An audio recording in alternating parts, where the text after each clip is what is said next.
Hello everybody, it is me, Chasey Poo. Today I am going to be talking to you about how being trans is not a mental illness. And a lot of people have been asking where I get my shirts from, so this one, I'll put the link in the description below. It says all genders are valid. All right, hunties, let's get into this. So, first of all, this might cause a fight online between me and some other YouTubers, who knows? Because I know that there are some people out there who are trans and who believe that being trans is a mental illness, okay? I'm not saying medical condition here, I am saying a mental illness. And I kind of want to bring it out into the open my way of like how I feel about this topic and how I think and, you know, my view on things, because I want people to get my side of the story as well and kind of understand where I'm from, because maybe it's different for everyone. And you know what? If you believe it's a mental illness, that's on you. That's cool. You do you. That's your life, man. I don't care. You know, that's you. But for me personally, it is not a mental illness. Now, if you're going to ask me if being trans is a medical condition, well, here's the thing, okay?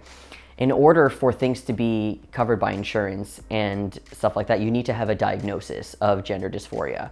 And that is a medical condition, all right? And there are people who are very medicalized in the trans aspect and identify more as transsexual and go on hormones and have surgery and go stealth, or just, you know, identify as transsexual and just kind of don't really like put themselves out there as trans. Like they just have a medical condition that happens to be trans, like that they happen to be trans, or like they don't even identify as trans, they just happen to have a medical condition, and it's called gender dysphoria, and the treatment for that was transition.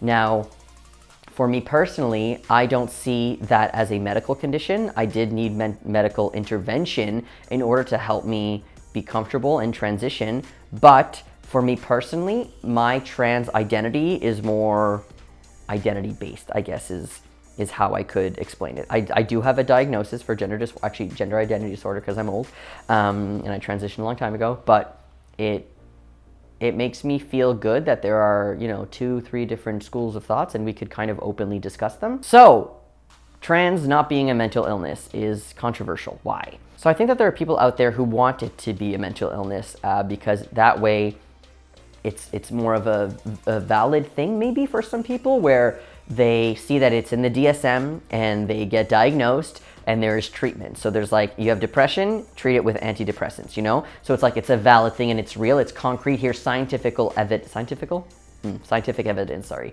So that, I could understand that point of view. But to say that it is a mental illness, I feel is extremely stigmatizing to a lot of people in the community who don't see it as a mental illness at all.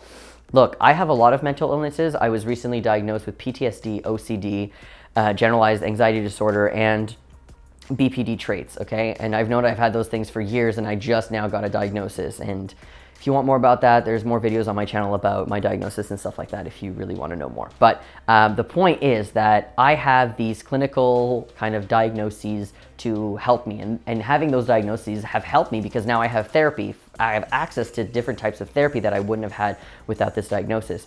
So for me, I completely understand that. But the thing is that all of these issues and mental illnesses that I have are they're mental, and it's all like, there is something wrong with my brain and I need to fix it. That's what it feels like. And now my point of view on being trans is that there's nothing wrong with my brain and I don't want to fix it. Because for me, I like being trans, and I can understand people absolutely go lose their mind when I say that. And I don't represent the whole trans community. I'm representing myself, Chase Ross. I love my trans identity. I love my trans body. I love my trans self. I love my trans friends. I love my trans life.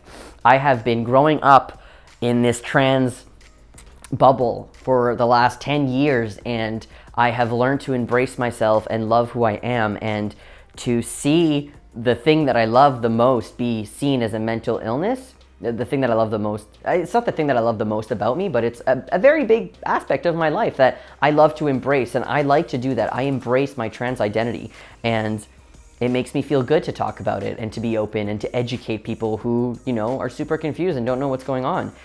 So for me, I see it as like an educational thing and as an identity thing, and something that I've learned to love and learned to embrace in myself. So I don't like that being categorized as a mental illness because it makes it seem like you want to fix me. And there is nothing that needs to be fixed in me. I'm fine the way that I am, trans-related. Okay, obviously I need to deal with OCD and PTSD because those things are really not fun. But in terms of my trans identity, there's nothing that needs to be fixed. And I can understand some people can lose their minds because they're like, but you say you have dysphoria, but now you like being trans and you like your body and you don't want to be fixed. That doesn't make any sense. You know what? That's how you think, and that's fine. Okay, the way that I think is different, and you know, we're allowed to coexist in this world together, to have different thoughts, especially if we're both trans. Who cares? For me, I'm allowed to have dysphoria, and I do have dysphoria about my hips, about bottom stuff, that I want bottom surgery, but I still don't see it as a mental illness. I see it as there is a disconnect between the way that I see myself and the way that I am and the way that my body is.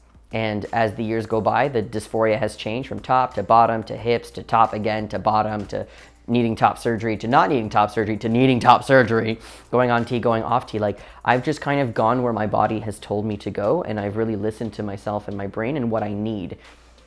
And to call that a mental illness makes me feel bad. And I know that's not a good excuse for this whole video, like, you make me feel bad, so don't do it. But I just don't like that association because I have never felt more sane, I guess, than when I found out I was trans and learned to embrace my identity. And to me, that was a super important kind of realization that I can be trans and I can love my body, and I don't have to see it as something that is a disorder, even though I'm diagnosed with gender identity disorder back in the day. It's something that, you know, and I know you're gonna be like, well, you're messing up with scientific fact that they call it gender dysphoria. It's in the DSM. It's a mental illness. You know what? Cool. Okay. They had gay in the DSM. They did horrible therapy to make gays not gays. You know what I'm saying? Just because it was doesn't mean it always has to be, and it's right. So for me, not that I'm actively trying to like pursue and change the meaning of words. No, this is just how I live my life, and I like to share it online, and maybe someone else feels like me. Cool. If everyone else feels not like me, that's cool too, because I am living in this bubble where I'm happy, and that's all that really matters. Anyways, what do you think about this topic? Let me know in the comments below, and I will see you later. Have a great day. Bye.